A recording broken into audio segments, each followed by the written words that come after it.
We have a real mathematician. This is a PhD student in math here at CMU. He's going to talk to us about small antipodal spherical codes. And take it from here, Chris. Yeah, sure, thanks. So as Pedro said, we'll talk a little bit about small antipodal spherical codes, which is just the title I gave this to sell it to UCS people.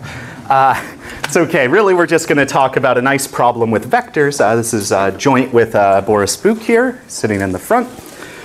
So what's the basic idea? Let's phrase it in your language here. So if I give you some subset of, let's say, the d-dimensional sphere, we say that X is an antipodal spherical, let's say, epsilon code, if for every pair of vectors in X, the absolute value of their inner product is at most epsilon. So for every x not equal to y coming from X. So one way to think about this is if I always had X and minus X, it would be kind of a normal spherical epsilon code. We're just enforcing that essentially they're very close to orthogonal within some epsilon of being orthogonal. So why are these things nice and how do they relate to other codes? Well, if I gave you a code coming from, let's say, f2 to the d, I'm actually going to be able to form a spherical epsilon code. So let's say the distances in this belong to some, let's say, half 1 minus epsilon d to half 1 plus epsilon d. And what I can do to these code words is I can replace 0 with, say, -1 and leave the ones to be the same. Now thinking about these in vectors in r to the d, and rescale.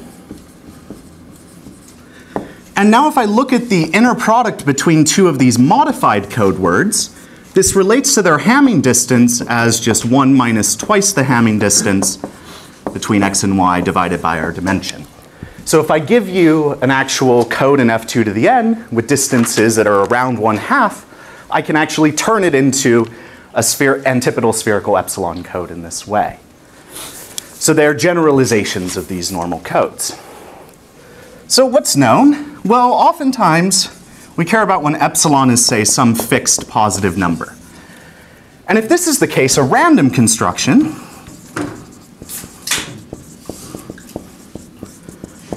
shows that you can always have at least exponentially many vectors in an antipodal spherical epsilon code. And this is just a random thing and we get some constant depending on this epsilon. But today we want to talk about a slightly more restricted regime, namely when epsilon actually goes to 0 with the dimension. There are lots of ways for us to do this, but today we care about what if epsilon grows, or I guess shrinks, like some constant over the dimension.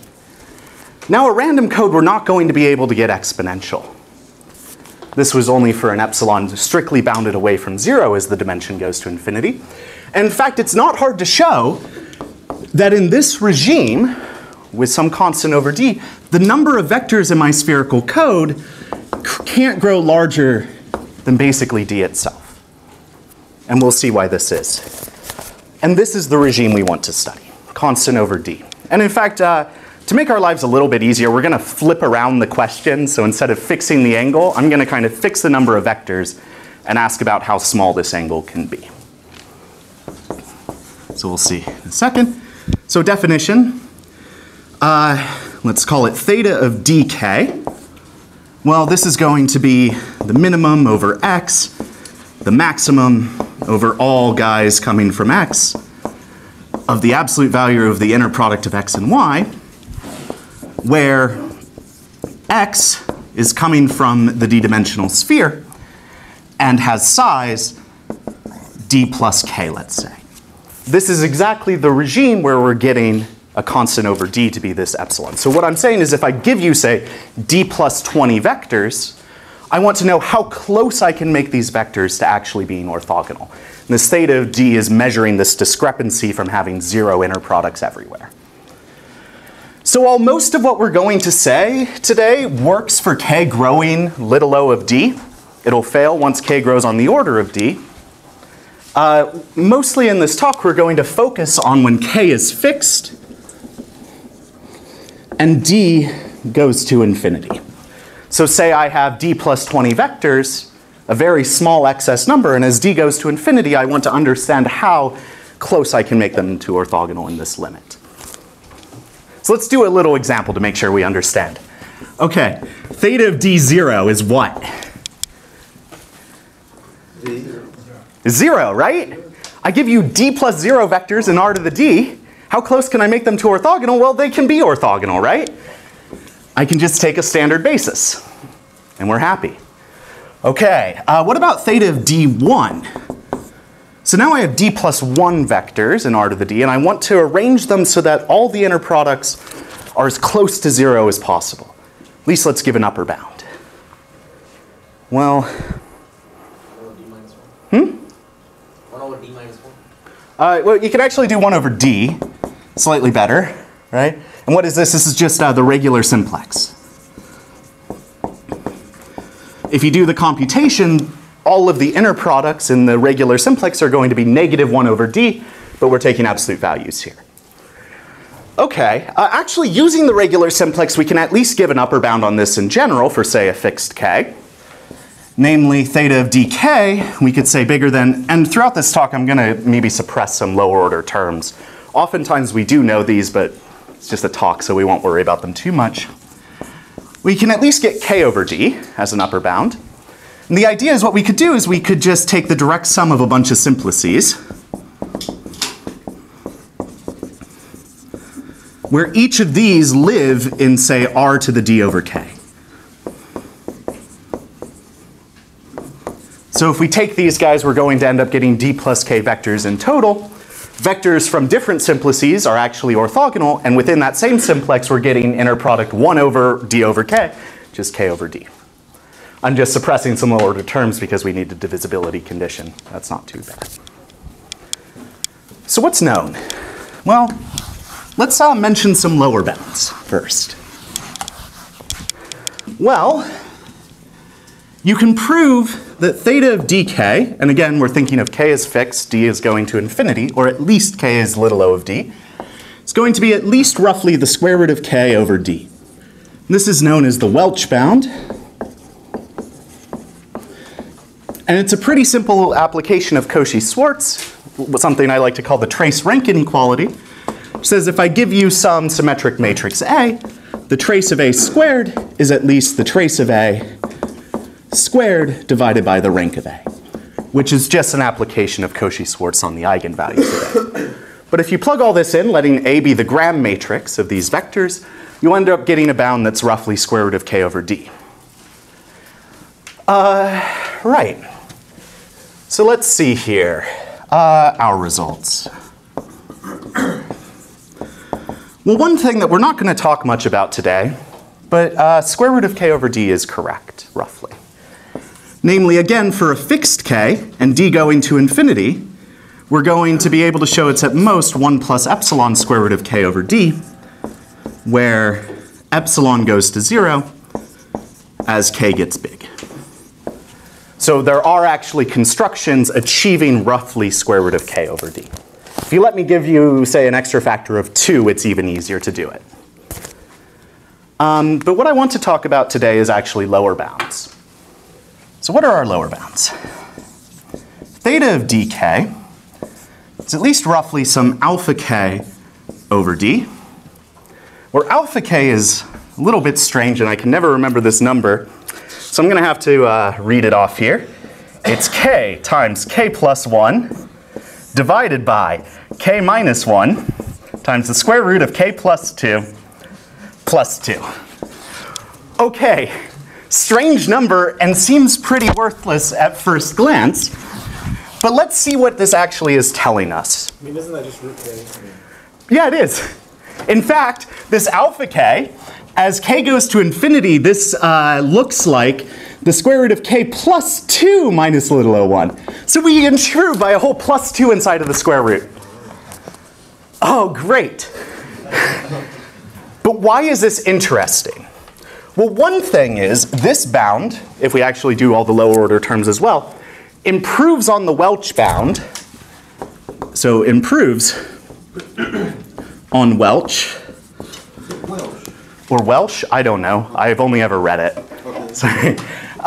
When k grows on the order of square root of d. So it improves, strictly improves, for k up to this order. The other thing that's great is we can let's see an improvement. If we actually calculate it out, alpha 2 is going to be 3/2. So we actually get a bound on, say, theta of d2 of at least 3/2 over d. Whereas the Welch bound gives us one of square root of 2 over d. Okay. So we might not be too interested except that this is tight. So the idea is that our bound is tight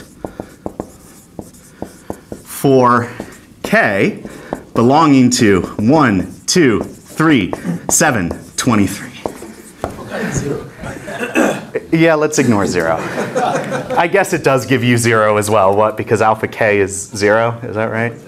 Yeah, we get a 0 there. Great. So there is something really going on in this bound. It's not that we just got a tiny little bit of improvement. We actually do get tight cases here. One thing I should mention, although we won't talk about it too much, is we could ask this same type of question over the complex numbers, still bounding absolute values, still bounding absolute values, and there, provided that something else is true, that's conjectured to be true, it should be tight for all k over the complexes, though it's a slightly different bound. Yes? And that one. Oh, okay. You know it's not tight as the other one? Yes, well, ish. Ish. Yes and no. There are some k's that we know for sure it's not tight. But there are other k's that we don't know. If some people are to be believed, it should never be tight at some other bounds, but some people disagree with this. It's related to an open question, which we'll get into. So what I'd like to do in the rest of my time is give you a rough idea of how this is proved and actually justify, one, this number, which looks strange, and also why we get the tightness here. This is our game plan. So to do this, we didn't actually prove that 1 over d is tight, right? We just said the simplex give you an upper bound on theta of d1, and there are tons of ways. For instance, if you actually plug it into the Welch bound, you will see that it's tight. You can do some linear programming and mumbo jumbo to see that it's tight. But let's give another proof that's actually going to generalize to give us this basic bound. So let's actually prove that theta of d1 is at least 1 over d. We're going to start by letting A be the gram matrix of our set of vectors. This is the gram matrix of X. And let's say that all inner products are at most epsilon in absolute value. So let's note one thing. A is a d plus 1 by d plus 1 matrix, but its rank is just d because it's formed by d-dimensional vectors. So from some undergraduate linear algebra, we know that there's some vector in its kernel, right? So there must exist some z not 0, with a times z actually being 0. We're going to exploit this z. Up to just up to permutation and scaling, we can say, well, log, let's say that the first coordinate of this z is 1, and the rest of the coordinates, let's say an absolute value, are at most 1, just up to permutation and scaling.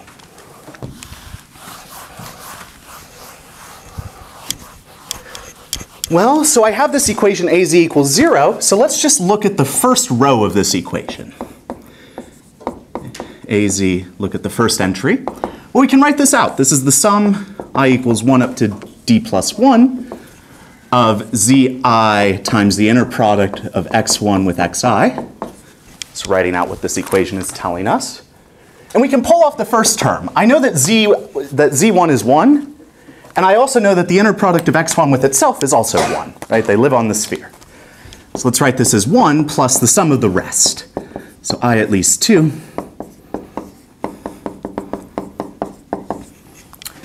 And now let's move the 1 over to the other side and take absolute values. So this will tell us that 1 is the same as the absolute value of this guy. Trying to get at the absolute values of the inner products here. Some triangle inequality.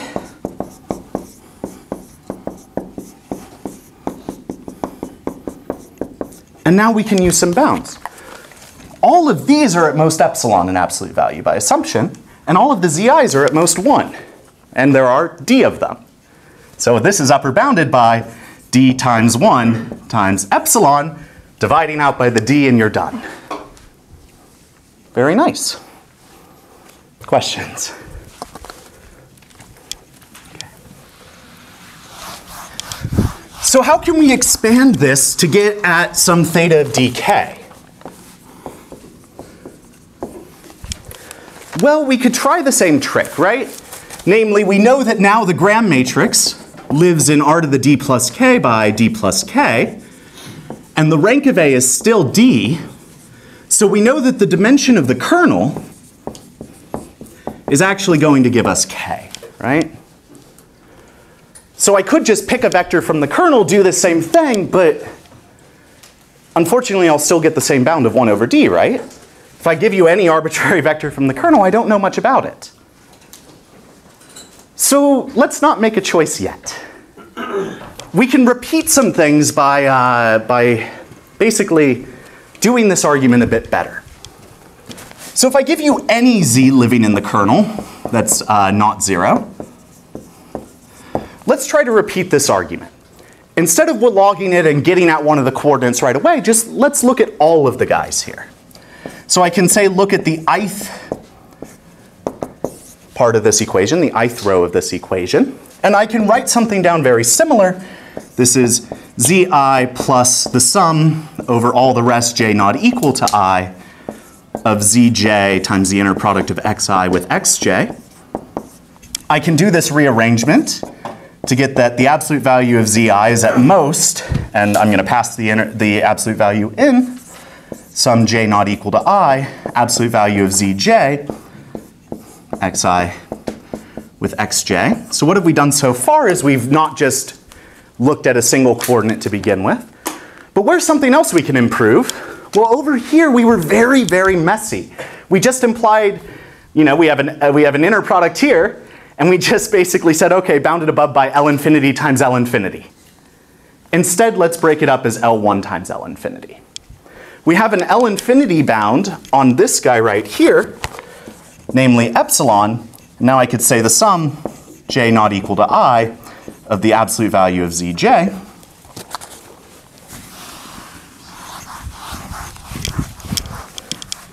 So we're going to get a bound on epsilon that looks like absolute value of zi divided by the sum of the absolute values of the rest. All right, let's just do some cleaning up and some little approximations just so we can get at what I really want to talk about. If I kind of divide both the top and the bottom by zi and incorporate it in here, this is what? 1 over, you do 1 over zi sum, actually let's sum over all j now, and just subtract off the little 1 that we needed to do that. Not doing much. And now I'm just going to write this as, well, I don't like sums, and I kind of want to get dimension, the number of these guys out of play, so I'm just going to write it as an expected value. I'm just going to average over all these things, divided by zi, multiply by the number, which is d plus k. We have this pesky little minus 1, and a little inverse. Sound good? Okay. So let's just kind of get rid of this minus 1. Technically it's there, but we're not going to worry about it at the moment. But this was true for every single coordinate that I selected out I, and it was also true for any vector in the kernel that I cared about. So we actually get a bound that epsilon is at least, what? Let's say 1 over, and I'll define this in a second, L of A times D, let's do roughly, I'm not going to worry about the D plus K here, where L of A is the infimum over my choice of coordinate, the infimum over my choice of guy in the kernel of A, of this guy.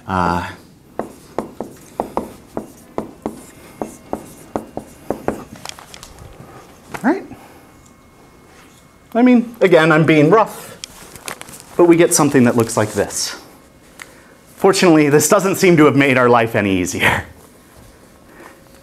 The real question is, how can we act? I mean, I'm picking something in the kernel. I don't know what my matrix A looks like very well. Just kind of bounds on its off-diagonal entries. And also, I'm choosing an index of this vector to actually look at. Yeah? When you say Z in kernel of A, you mean you're taking a subset of however many vectors in the... No. So Z is a fixed vector, and these are the coordinates of Z.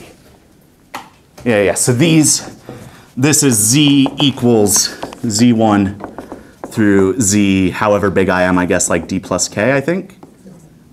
How many coordinates does it have? I think so. Yeah. A is D by T. Yeah, so these are the coordinates. But there's a very nice way to do this. Namely, I can look at the whole null space to begin with.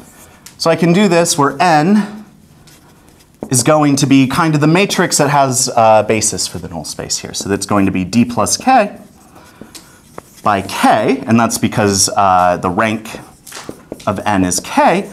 And I'm going to actually look at the rows, which look like some y1 through yd plus k. So the columns of this guy span the null space. So we know that any linear, to get at the kernel, I just have to look at all linear combinations of the columns. But I also want to somehow pick out a coordinate here. So instead I'm going to look at the rows. And to do this, and what we can see is that every vector in the kernel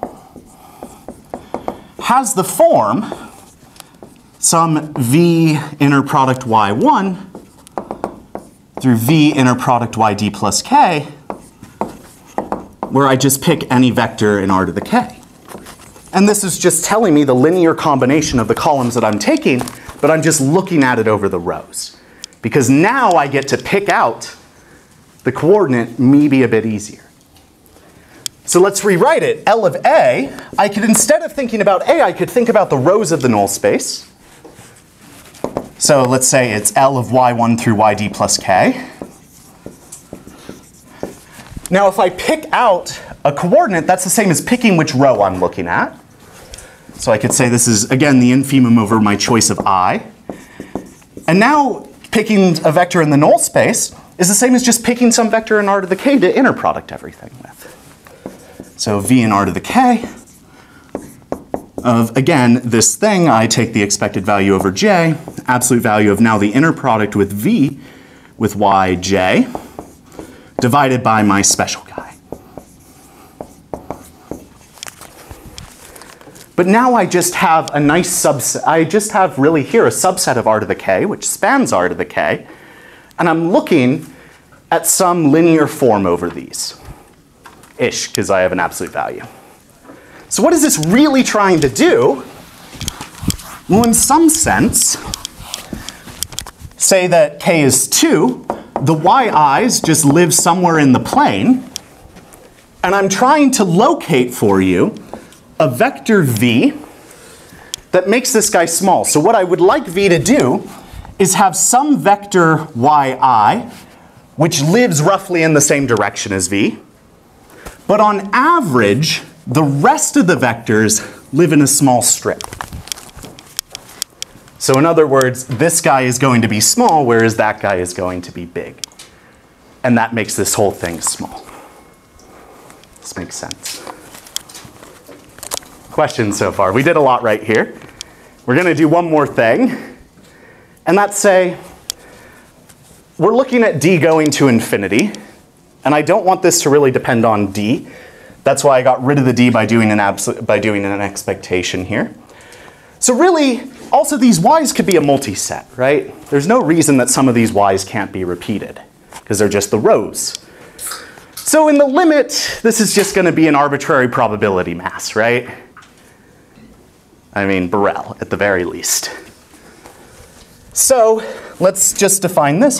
So let's say mu is a probability mass, and by probability mass I mean Borel, on R to the k. This is kind of the limit as n goes to infinity of what these y's could look like. And I guess one thing is that these y's span all of R to the k. So let's say that the support of mu spans R to the k as well.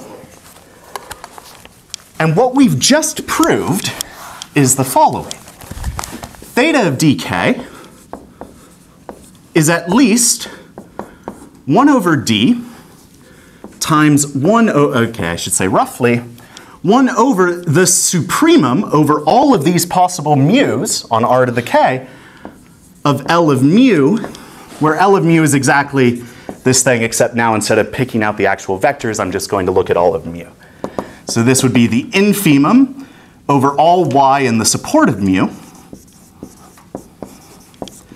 the infimum over all choices of this vector v, the expectation of x distributed according to this probability mass, absolute value x v, divided by the inner product between v and my special vector y. So we need to come up with an upper bound on this. And presumably, like, you have to be able to replace that first supportive mu with r to the k also, right? How can it matter exactly? Like, can it No, because in our case, all of these vectors, for instance, if mu has finite support, that's perfectly fine, right? I should only be able to pick something from its support, which might not be everything. It'll span everything, but it might not actually be everything. Does that make sense? I mean, just think about mu having the finite support to begin with. Where's your mu? You're not doing like a worst case mu. What is your? Well, so this is what we're going to do, is we're going to bound this for every single mu. Right. So I'm saying in that case, you have to be able to do it even with that first supportive mu replaced with an r to the k. Right? Agreed. Yep, Okay. we will do that. But really all we're going to care about, like, to get actual tightness. This is what you need. Yeah. To get actual tightness, we do in fact use the fact that mu has finite support. But to actually get the bound, we prove it for every mu.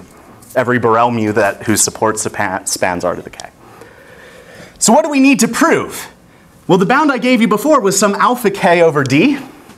So we need to show that for any mu that I give you, this L of mu is at most 1 over alpha k. And if we can do that, we're done.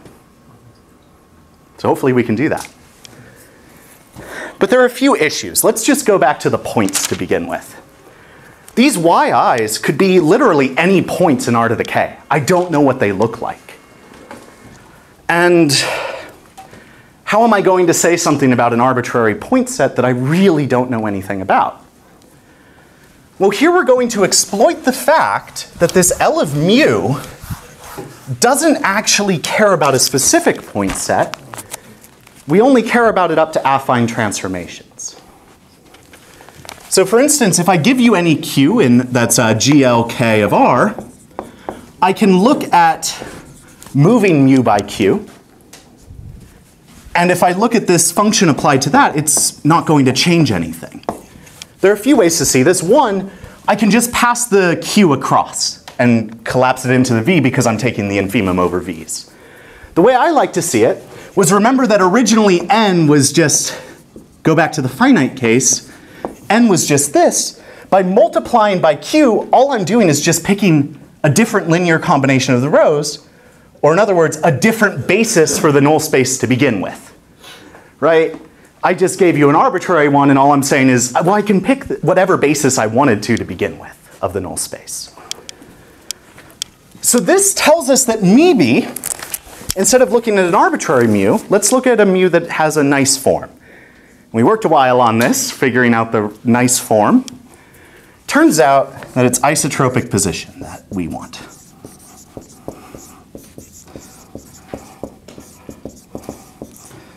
So what is this? Well, I give you mu. Mu is isotropic on r to the k if, for every vector in r to the k, I don't have any bias in that direction. So what do I mean by that? The expectation over mu of the inner product of x with v squared is some constant. We get to pick this constant up to scaling, so we pick 1 over k for reasons, times the norm of v squared. So in some sense, x acts like a basis, acts like an orthogonal basis. Or equivalently, the expectation over this, so kind of the covariance matrix, is going to be 1 over k times the identity. Okay, so this is some form. Why is it really nice? Well, we have the assumption that mu spans R to the k. And a great thing is that mu spans, or it supports spans R to the k, if and only if there is some affine transformation such that if I move it, I get isotropic. And because moving this mass by an affine transformation does not change this L of mu, I can put it into isotropic position without doing anything. Now, why do we like isotropic position to begin with? Kind of high-level reason. Well, this right here is telling us that there's essentially no bias in any one direction of this. If I think about it kind of as a finite point set, there's no bias in any one direction. And what are we trying to do is we're trying to find a vector that points a lot in one direction, but on average, it looks like that. And where is this infimum? Well, I don't know how to pick y and I don't know how to pick v. Right? Even if I'm isotropic, I still have no idea how to actually pick these guys. But isotropic position tells me that every direction looks roughly the same. So instead of actually trying to locate for you a y and a v, let's just try one at random, do some averaging, and we kind of expect that any fixed pair of vectors will look like any other fixed pair of vectors, because there's no bias in this mu. This kind of makes sense. So let's see here. So if we go back here, so now let's say mu is isotropic, then I know that for every choice of y in the support, and for every choice of v in R to the k, if I look at the expectation over x, absolute value of x with v, well, I know that this is going to be bigger than or equal to this L of mu times the inner product between y with v. Right? Just because it's an infimum. So again, as I said, I don't know how to select either y or v. That seems hard. So instead, let's just pick y equal to v, or I guess really v equal to y's, and average over y. This makes some sense in isotropic position because there's no bias, so we kind of expect every vector to look like every other vector. So what happens if we do this? Well, let's see here. So if I do this, I get the expectation over both x and y, where they're independently chosen here. This. Okay, great. That's bigger than or equal to L of mu times the expectation of y distributed according to mu. And y and v are the same, so this is just the norm of y squared.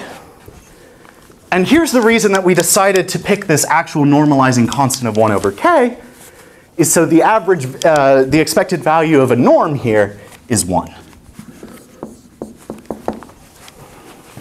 So that's why we like that 1 over k. So we've now upper bounded L of mu. Instead of having to actually pick an actual v and y, we can just try to control kind of a first moment of this isotropic probability space. Sorry, probability mass. Questions so far? We again did a lot.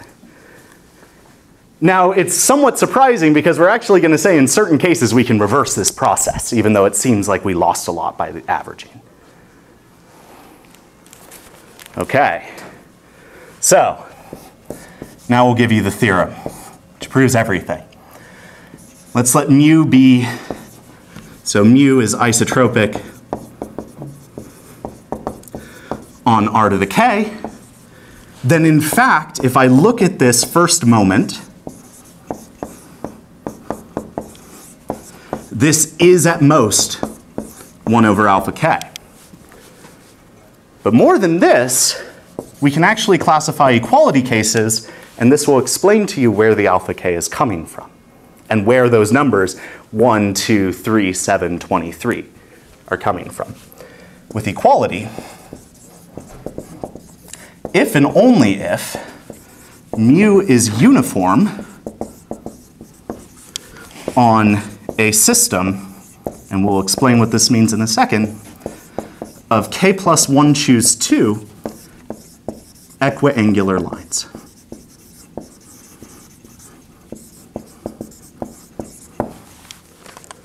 Whatever these things are. So what are these things? We should give a definition. Well, I mean, physicists call them like SIC-POVM, and that doesn't explain anything. It's, you know, something to make them sound smart because they have an acronym. But here it tells you what they are. They are lines that meet at the same angle. So in other words, they are lines that, say, go through the origin, and the angle between every pair of lines is the same. So one way to formalize it, because I want to talk more about vectors, is let's say I give you a subset of s to the d minus 1, then x is a system of equiangular lines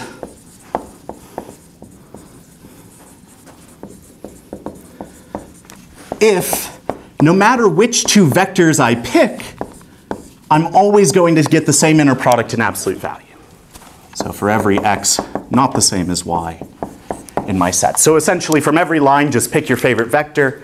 But because I have two choices, plus or minus, I shouldn't actually care about the sign of the inner product that I'm getting.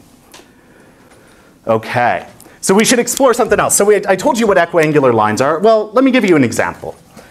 In one dimension, it's easy, just take a point. In 2 dimensions, let's look at, say, I'm a terrible drawer. Let's look at a hexagon here.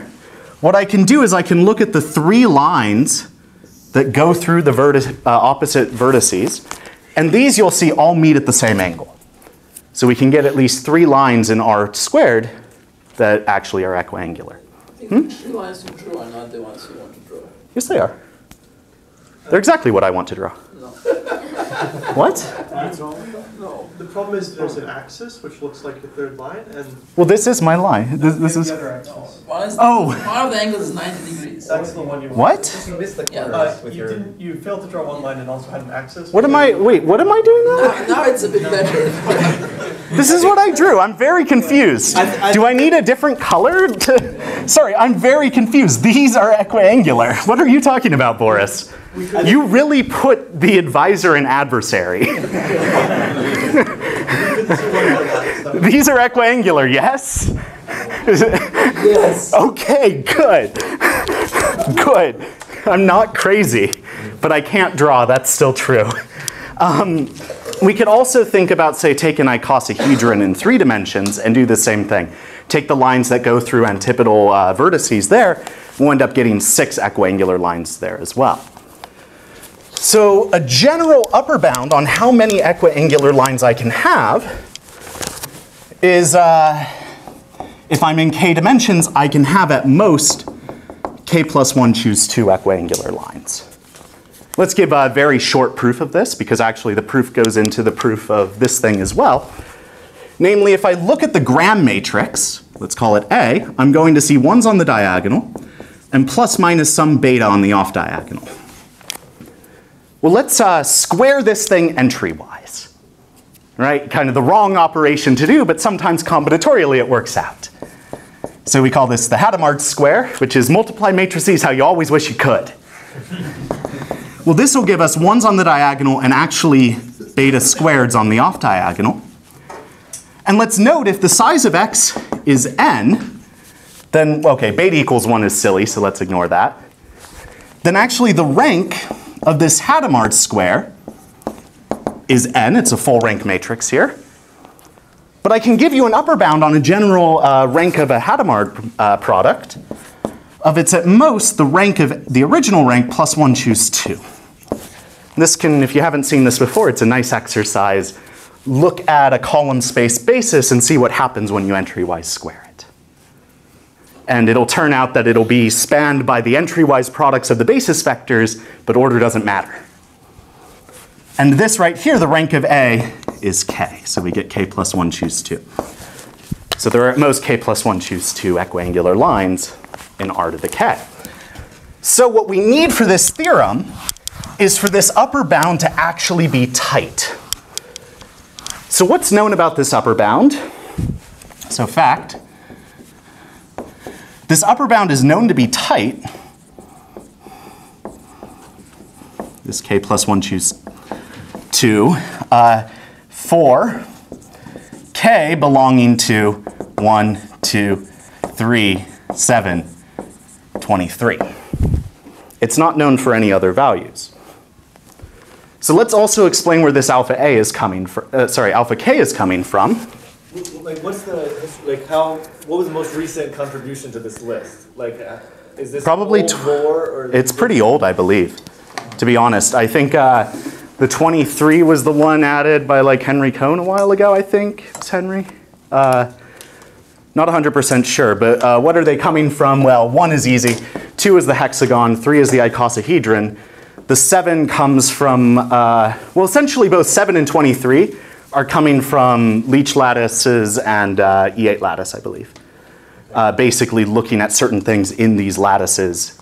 I dropped down the dimension by like 1.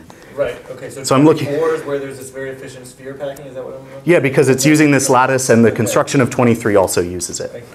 These guys I could write down an easy way to understand them, but I think they're coming from whatever the nice lattice is in 8 dimensions. I never can remember that. It's like E8 or like Leech or whatever they are. Yeah, so that's what these are coming from. It's not known if they exist any other time. I know people who think both ways about it. That there might exist and might not exist. One person. Okay, yes, there is one person I know who thinks that it'll never happen again. And there are like 2 people I know that think it might. But so let me give you a fact. The beta here, if tight,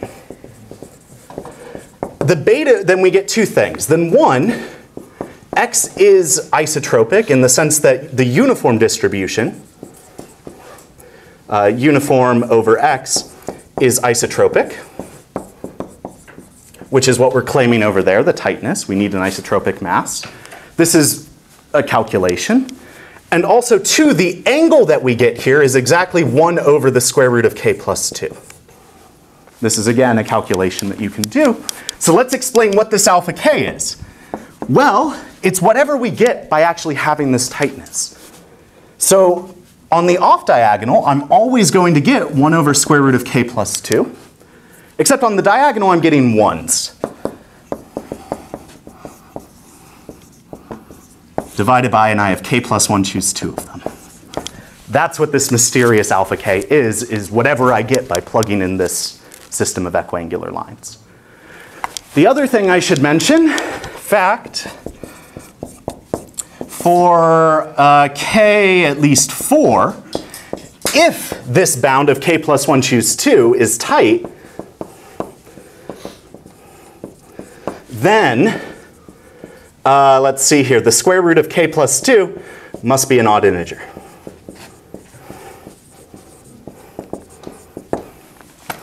So you can see that this happens, okay, these guys are the odd people out. There's a reason for that in this proof. But 7, if I add 2, I get 9. That's the square of an odd integer. If I take 23, I add 2, get an odd integer. So I guess the next one is what? 45? No, 47. So 47 is the first unknown case. To be completely honest, I'm not sure if it's been ruled out or not. Was it ruled out? Okay. So the next one is whatever the square of 11 is minus 2. I can't do this anymore. Okay, so I have a couple minutes left. So I'm not going to prove this to you, but I'm going to tell you kind of how to do it, roughly. The proof of this theorem does the following. So we prove upper and lower bounds on the expectation over x and y coming from mu of, Boris is already laughing because he knows what I'm going to write, square root norm x norm y minus the square root norm x norm y over k plus 2 quantity squared. Okay, why does this make some sense? Is what should the tightness result look like? Well, 1, these equiangular lines are supported on the sphere, so we don't expect to have to deal with these. And then in the rest of it, well, if x and y are not equal, this cancels out completely. And if they are equal, I get something very controllable. I only have to worry about the diagonal. And in fact, how we get these upper and lower bounds are lots of Cauchy-Schwarz. used in different ways. And we actually use this trace rank inequality again, and again use this upper bound on the rank of a Hadamard square. At some point, we can basically relate this to the Hadamard square of a matrix, the trace of it. Okay, and by reversing this and using kind of a finite, like an assumption that actually our probability mass is actually finitely supported, we can show exactly when equality holds. And by using other properties of these isotropic vectors, namely that I can compute exactly the Gram matrix, we can show how to, given this system, undo all of this stuff to actually get back to one of these antipodal spherical epsilon codes and actually undo all of this. It's kind of fun. So, one thing to mention is we could have done all of this over the complex numbers as well. Nothing we really did forced the reals. What changes is in the complex numbers, you can actually have more than k plus 1 choose 2 equiangular lines. Because in there, we shouldn't be looking at the Hadamard product of A with itself. Because of complex conjugates, we should be looking at this guy. And the rank of this guy is at most k squared and not k plus 1 choose 2 because I can't commute the two vectors. And there we'll get a very similar bound with k plus 1. So the k plus 1 choose 2 is replaced by k squared. And the 1 over root k plus 2, you can compute it's actually 1 over root k plus 1. And we get a new bound. Now, it's thought that there should always be k squared equiangular lines in C to the k. It's known, well, okay, how high of a dimension it's known to depends on whether or not you're a mathematician or a physicist. Or a computer scientist, I'm not sure. It depends on what type of computer scientist you are. So mathematically, we have proofs that they exist up to maybe 60 dimensions or so. But computer, like, there's a proposed construction which is proposed to always work. And it's been verified that it works at least numerically up to whatever precision they checked, up to hundreds of dimensions. So there's a good chance, or at least some chance, that actually our bound for the complex case is completely tight for every k. All right, so let's mention a couple questions to end with, just over the reals now. So some questions. Well, one of the first glaring questions is, well, theta of d4, right? We don't know. All we can say is that it's strictly bigger than that bound that we gave, because it's tight if and only if there was these equiangular lines. So what are the best bounds we have? Well, we can actually give you constructions which show it's at most 2.4 over d. But I can also say that this is not correct. We can do very slightly better. And our bound for theta of d4 gives something, and I'm going to have to read this because I don't remember. If you compute the alpha k, okay, I did not look at any of these things I wrote down. 2.139. So we're off by a little bit. And in general, we could just ask the question, if no system of k plus 1 choose 2 equiangular lines exists in R to the k, well, we know that this guy right here is strictly less than 1 over alpha k. But can you actually, so we know that, but can you actually come up with a quantitative improvement? I believe that Alexei Glazerin has come up with a little bit by using linear programming methods on this after our paper. So there is like a little bit you can say, but the question is how much can you push this down? And recall that pushing this bound down automatically implies pushing the lower bound for theta of dk up. You get 1 over whatever that bound is. So, okay, so it's kind of, I don't know why this I find this right, but so somehow the statement is that, or I assume the statement is that if I don't have equiangular lines and I know that like my lines have to be somewhat far from equiangular, or is there some other? So how do you do it? Or how can you like intuition for why that should be true? So here's to be honest, I mean, it's looking at this type of thing, right? So if I don't get complete cancellation off the diagonal, then I'm losing something, right? So this guy should be going down. The only way to get the complete cancellation is to have all at the same angle. Right, but if like the angle can be arbitrarily small, then I should be losing arbitrarily little. I mean, if the angle Well, no, so they should be close to the same angle. And if I have this like if I have quadratically many equiangular lines, then this kind of close has to be like 1 over square root k. So are you Or- asking why? I'm not exactly why sure. The proof which Chris showed doesn't give you any kind of. Oh, improvement?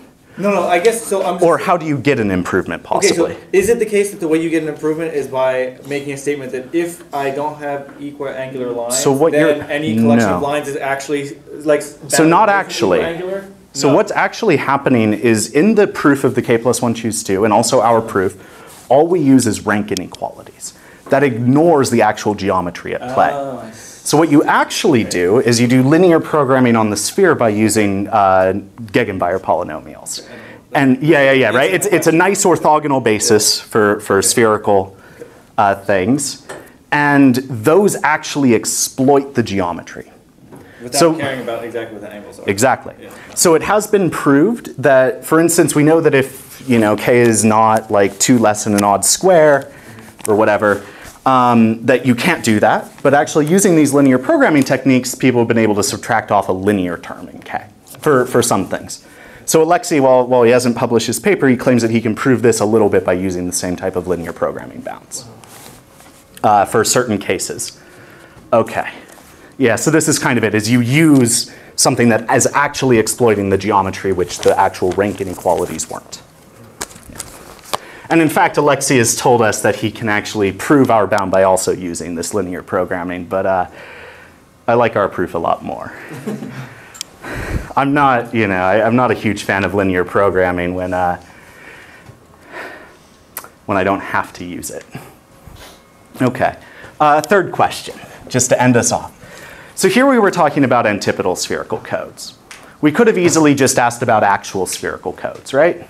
So in that case, all we want is we want all inner products to be at most some epsilon, but they can be as negative as they want. So this corresponds to your normal, say, Hamming code, where all you care about is the distance being large, and you don't care about all of them being roughly at half distance. So in this case, our proof does not work.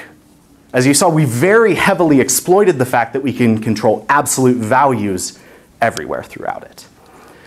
And it falls apart here. So one thing we could say, well, let's ask kind of the same question, theta prime of dk, which is I give you, well, here, because I don't actually control how negative things are, well, it's kind of silly to ask about d plus k vectors, because as long as I have 2D vectors, I can just do plus or minus standard bases, and this guy's still going to be 0, right?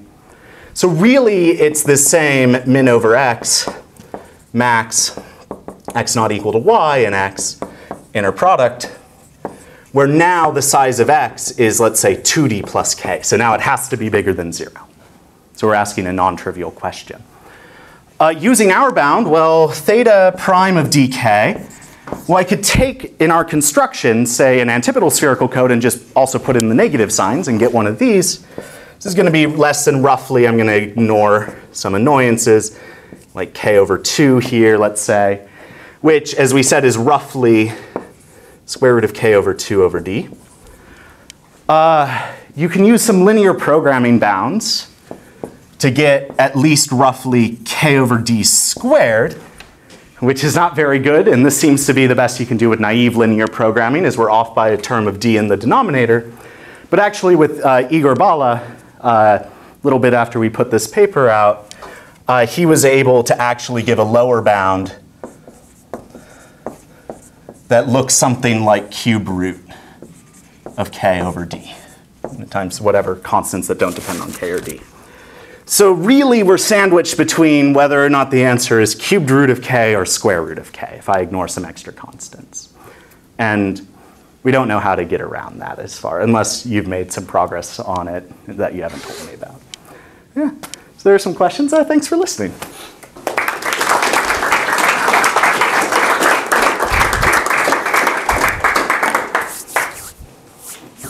Yeah. There was one point you said somebody used linear programming to improve on your results slightly. Like, can you give me one sentence about how they use linear programming? Or what do you So essentially, right, so pretend everything exists on the sphere, right?